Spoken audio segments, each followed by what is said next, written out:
ব্যক্তিগত, পারিবারিক কিংবা সামাজিক জীবনে রাগ, জেদ, মান অভিমান ও ঝগড়া বিবাদ হয়ে থাকে।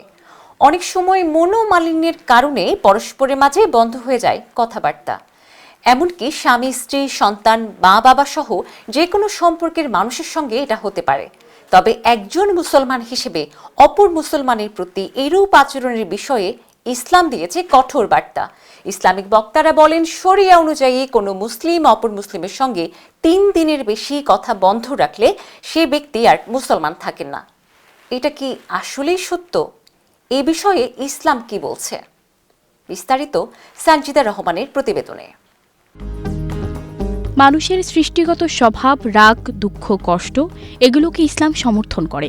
ইসলামী শরীয়তে কোনো মুসলমান অপর মুসলমানের সঙ্গে 3 দিনের বেশি কথা বন্ধ রাখা নিষেধ। তবে তার জন্য মুসলমানই তো থাকে না, এ কথা ঠিক নয়। হযরত মুহাম্মদ সাল্লাল্লাহু আলাইহি ওয়াসাল্লাম বলেছেন, কোনো মুসলমানের জন্য জায়েজ নেই তার ভাইকে, তার বোনকে বা অন্য কোনো মুসলমানকে ত্যাগ করা, তার সঙ্গে অবরোধ করা, তার সঙ্গে কথাবার্তা বন্ধ করা। 3 দিন পর্যন্ত অথবা 3 দিনের বেশি সময় পর্যন্ত বন্ধ রাখার জায়েজ নেই। ইসলাম বলেনি কোনো রাগ চলবে না, তার সঙ্গে কথা বলতেই হবে না। এজন্য নবীজি সাল্লাল্লাহু আলাইহি ওয়াসাল্লাম বলেছেন, 3 দিন পর্যন্ত কথা না বলে থাকার সুযোগ আছে। এতে পরস্পরে হিংসা, বিদ্বেষ ও জিজ্ঞাসা বৃদ্ধি পায়। নিজেদের ক্ষতি ছাড়া কোনো উপকার হয় না।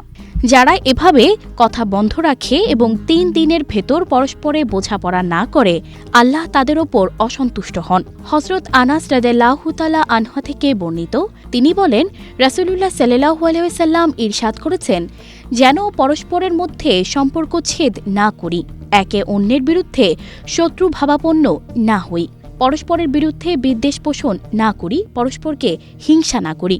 আল্লাহ বান্দাদের ভাই ভাই হয়ে যাওয়ার নির্দেশ দেন তিনি।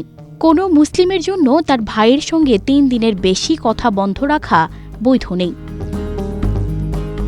হযরত আবু আইয়ুব রাদিয়াল্লাহু তাআলা আনহু থেকে বর্ণিত, রাসূলুল্লাহ সাল্লাল্লাহু আলাইহি ওয়াসাল্লাম ইরশাদ করেছেন, কোনো মুসলমানের জন্য তার মুসলমান ভাইকে 3 দিনের বেশি বিচ্ছিন্ন করে রাখা জায়েজ নেই।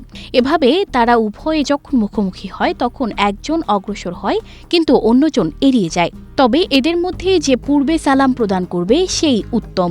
হযরত আবু হুরায়রা রাদিয়াল্লাহু তাআলা আনহু থেকে বর্ণিত, রাসূল সাল্লাল্লাহু আলাইহি ওয়াসাল্লাম ইরশাদ করেছেন, প্রতি সোম ও বৃহস্পতিবার মানুষের আমল উপস্থাপন করা হয়।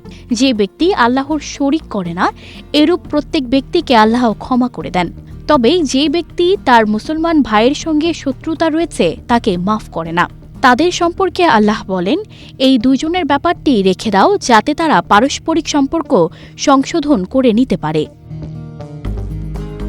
যদি কেউ কথাবার্তা বন্ধের পর আপোষে মিলিত হয়ে যায় তবে তারা পুণ্যের অধিকারী হয়। হযরত আবু হুরায়রা রাদিয়াল্লাহু তাআলা আনহু থেকে আরও বর্ণিত আছে, রাসূল সাল্লাল্লাহু আলাইহি ওয়াসাল্লাম বলেছেন, কোনো ঈমানদার ব্যক্তির জন্য অন্য কোনো ব্যক্তিকে 3 দিনের অধিক পরিত্যাগ করে থাকার বৈধ নেই।